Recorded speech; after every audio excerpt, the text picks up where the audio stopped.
के साथियों को मैं बहुत बहुत शुभकामनाएं और बधाई देता हूं कि आपने एक ऐसे समाज में जन्म लिया, एक ऐसी समाज के आप सब लोग हैं जिसका न केवल इस भारतवर्ष में बल्कि पूरे विश्व में आपकी एक जान पहचान और आपका एक स्थान है। इसलिए आपको आदिवासी कहा जाता है। आदिकाल से रहने का आपको सौभाग्य प्राप्त हुआ और न केवल एक राष्ट्र, एक प्रदेश, एक जिला, बल्कि संपूर्ण विश्व में आपकी समाज व्याप्त है, वहां पर निवास करती है। और जहां भी निवास करती है तो आपका एक रिश्ता और नाता सीधे प्रकृति से है, सीधे धरती माता से है, जल से है, जमीन से है, वन से है, वृक्षों से है। सीधा संवाद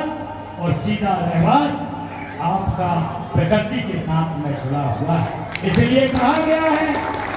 न तेज तपन आपको जला सकती, न ठंड आपको डरा सकती, न मेघ गरज कर आपको हिला सकते, न ओला और पारा और खर्रा आपके ऊपर शिकन ला सकता, क्योंकि आपका और प्रकृति का एक दूसरे का साथ है, एक दूसरे का समर्पण और सद्भाव है। आदरणीय साथियों, आज जो हमारे धनलाल गंजाम जी ने कहा है, मेरे से पूर्व में ही सगत सिंह बरगड़े जी, धनलाल धुर्वे जी और धनलाल गंजाम जी समेत आपके सकत भैया समेत और भी अन्य सभी साथी मेरे से पूर्व में मिले थे और एक सामुदायिक भवन की इन्होंने बात कही थी। मैंने वहां भी इस बात के लिए अपनी सहज स्वीकृति प्रदान की थी और मैं आज फिर कह रहा हूं कि मैं उस सामुदायिक भवन के लिए मैंने पहले कुछ राशि मैंने स्वीकृत की थी, पर समय पर उसका टीएस जारी न होने के कारण वो राशि आपको नहीं मिल पाई। मैं उस राशि को बढ़ाकर 5 लाख रुपए की राशि सामुदायिक भवन के लिए स्वीकृत करता हूं। और इसके अतिरिक्त भी समय समय पर जब आप जो आदेश करेंगे, मैं निश्चित रूप से उसको पूरा करने का भरसक प्रयास करूंगा। हम भी आप सब लोगों के बीच में हैं, चाहे हमारा गांव हो, चाहे मंच में बैठे हुए हमारे साथियों का गांव हो, हमारा और आपका चोली और दामन का साथ है। हमारा और आपका धुलतारे से लेके रात तक का सुख दुख का, खेत का, खलिहान का, घर का, आंगन का, गैल का, गली का, धूप का, छांव का, सुख और दुख का सदैव से पूर्वजों से आप और हम एक गाड़ी के 2 चक्के के रूप में इस क्षेत्र और इस इलाके में हम सब लोग काम करते हुए चले आए हैं। आज की जनप्रतिनिधि के रूप में, जहां एक और जनपद सभा के हमारे अध्यक्ष के रूप में सदन सिंह बरगड़े जी हैं, जो विकास का काम करने की ललक रख रहे हैं, वहीं दूसरी ओर हमारे साथी भाई जयकेश पटेल जी जिला पंचायत के सदस्य के रूप में आप सब लोगों के बीच में काम किया। भाई गुलाब काऊ जी ने जनपद सभा के उपाध्यक्ष के रूप में काम किया और जितनी हमारी उम्र हो रही है उतनी उम्र तो अकेले रंगलाल धुर्वे जी ने, चाहे पंच हो, चाहे सरपंच हो, चाहे जनपद का हो, चाहे कृषि उपज मंडी का हो, चाहे जिला पंचायत का हो, ऐसा कौन सा जनप्रतिनिधि की कसौटी नहीं रही होगी जिसमें हमारे रंगलाल धुर्वे जी हमेशा 100%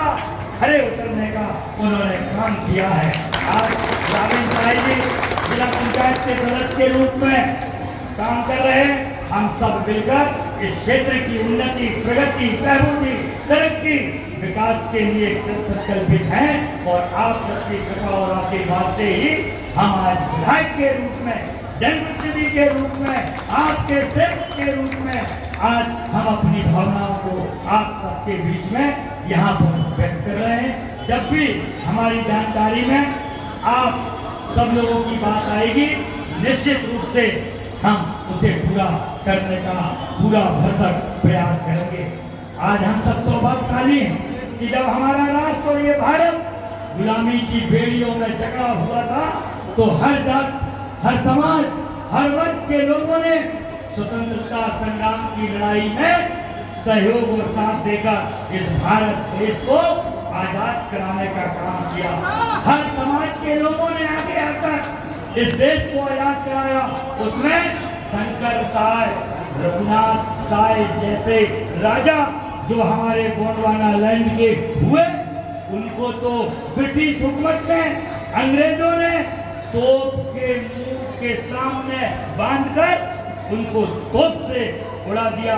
आज रघुनाथ साय और शंकर साय की शहादत को पूरा भारत याद स्वतंत्रता संग्राम सेनानी के रूप में आपकी समाज के गौरव को याद करता है। उनको हर समय पर उनकी स्मृति लोगों के दिल और दिमाग में रहती है कि पिता और पुत्र ने इस भारत की आजादी के लिए शहादत दे दी। इतना ही नहीं मेरे साथियों, अपने जिले के कुरई विकासखंड में तुरिया एक ऐसा गांव है जहां पर अंग्रेजी हुकूमत ने ऐलान किया कि अब आप चारा भी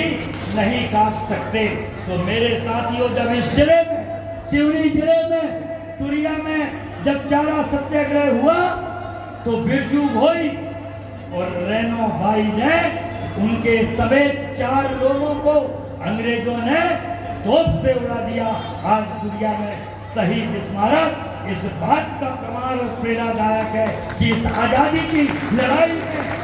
जहां हर जाति, हर समाज के लोगों का सहयोग रहा, वहां सिवनी जिले के आदिवासी भाइयों का भी